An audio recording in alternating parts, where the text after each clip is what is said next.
Hello everyone, I'm Shannon Slatton. To try to limit the spread of COVID-19, we are no longer recording daily newscasts here in our Brooklyn Park studios.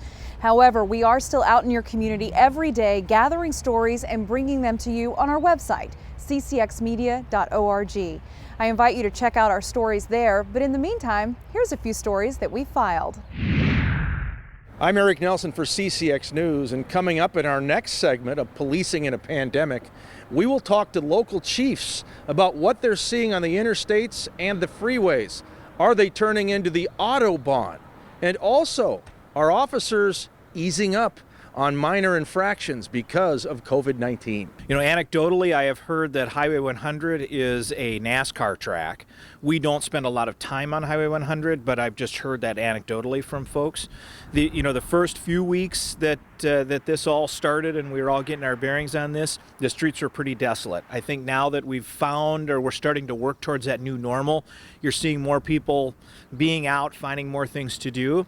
I think when the cars were gone, I think the ones that were on there were probably going faster because you didn't have to dodge traffic. You know, not really hearing it. I think anecdotally we see people doing things on the roadway, and I can't say that we have any data that supports it, but it certainly maybe feels that way. Yeah, we have mostly on 93rd and County Road 81 is where we're seeing most of our speeding issues, and we normally see those speeding issues. We don't see it in our neighborhoods, especially now. We have so many people out on foot walking around and getting exercise and walking their dogs and families out, that the cars, just the residents and the cars that are here in town, usually aren't going very fast. We are seeing an excess in speeders, so there is an increase. We've seen speeders in the triple digits, so going over 100 miles an hour. We have seen that as troopers. Troopers have relayed that back to me. They've said, hey, we're seeing people that are speeding more than they normally would, so we're out there stopping them, but we need you to get the message out, and that's why we're telling people, slow down.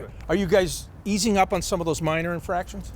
Yeah, I don't know if easing up, but we always encourage our police officers to use discretion when they choose to write a citation or make an arrest. And the vast majority, there's exceptions to that, and like domestics and things, those crimes that they don't have discretion. But the vast majority, especially in traffic enforcement, they have discretion. And we really ask them to really look at what are you trying to do? Is it appropriate to enforce? And so I know some police officers are just in these times looking at things a little different, not writing as many tickets, doing more educating, understanding that it's an unusual set of circumstances that are facing them. Typically, no, we're still doing our public safety duty. Our officers have been instructed to continue on as they would, to just be safer, use their social distancing. For us, we've told our officers to continue to do police work and do it safely. And so are people still speeding? Are people still driving poorly? Are people still stealing? All of these things are still happening, and I think that the community has an expectation that we will rise to the challenge and address those things. So even though the roadways don't have nearly as much traffic as normal, it's still not a good idea to speed excessively. You could wind up with an expensive ticket. In Crystal, I'm Eric Nelson for CCX News. I'm Neil Pursley. I'm here at the Waters in Plymouth. And although Elvis has left the building, the good news is he's still on the grounds. With me is Michelle Robbins, the active life manager at the Waters. Michelle, tell me a little bit about why you organized this event. Our residents mean so much to us. They've been doing so well during this isolating in place and sheltering in place that we just want to do something special for them. So this is our way of showing them we appreciate them and having a little fun. Where will the residents get to see the performance at?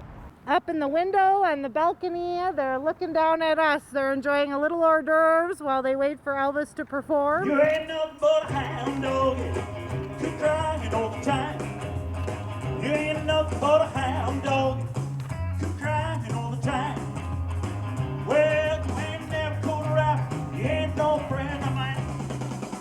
When I said you was high class, well that was just a lie. When I said you was high class, oh that was just a lie.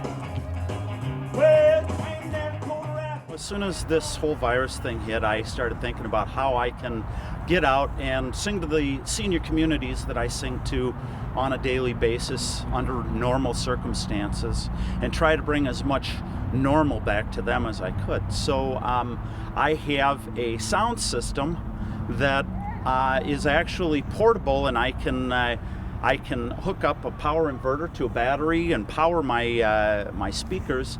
and I'm going to do an outdoor concert, and we're going to let our senior guests listen from their windows and from their balconies. Slide Saint, the kind you will love enough. I just wanna be your teddy bear. Put a chain around my neck and leave me anywhere. Let me be your teddy bear. I just wanna be your teddy bear.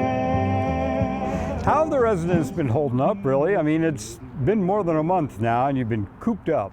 Yeah, they're doing wonderfully.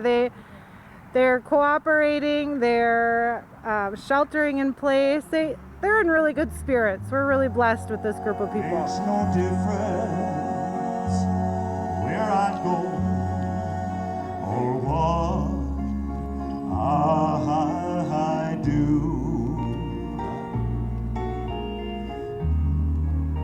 You know that I'll always be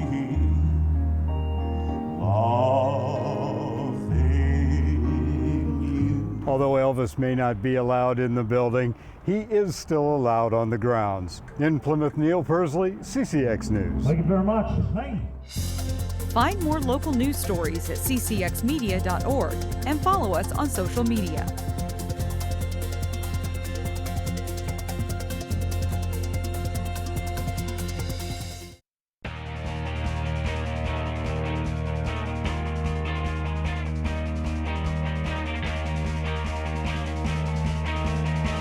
It was an abrupt ending to winter high school sports on March 13th, coming before some boys and girls basketball players had completed their seasons.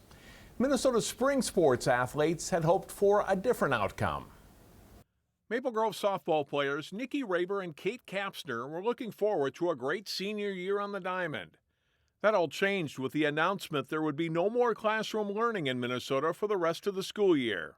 I would venture to say that the closeness of the classes of 2020 will be much closer than any other that came before. This ties you together in a way that has not been ever seen.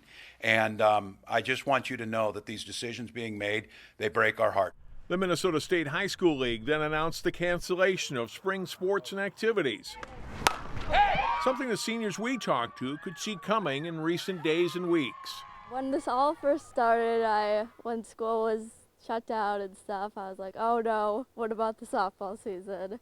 And I kept thinking about it, and then I was preparing myself for when it happened and if it did happen. Getting that text was a little disappointing, to say the least.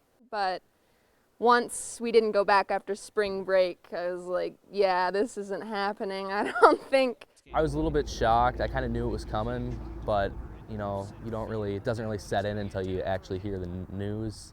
And so, you know, it was something you knew was coming, but it's like, you know, until it hits you, it's like, wow. Osseo pitcher and outfielder Walker Hultgren and Champlain Park catcher Tyler Gukeen were both coming off solid junior years in baseball and part of good senior classes at their respective schools, with the potential to have strong seasons. Now they'll never know.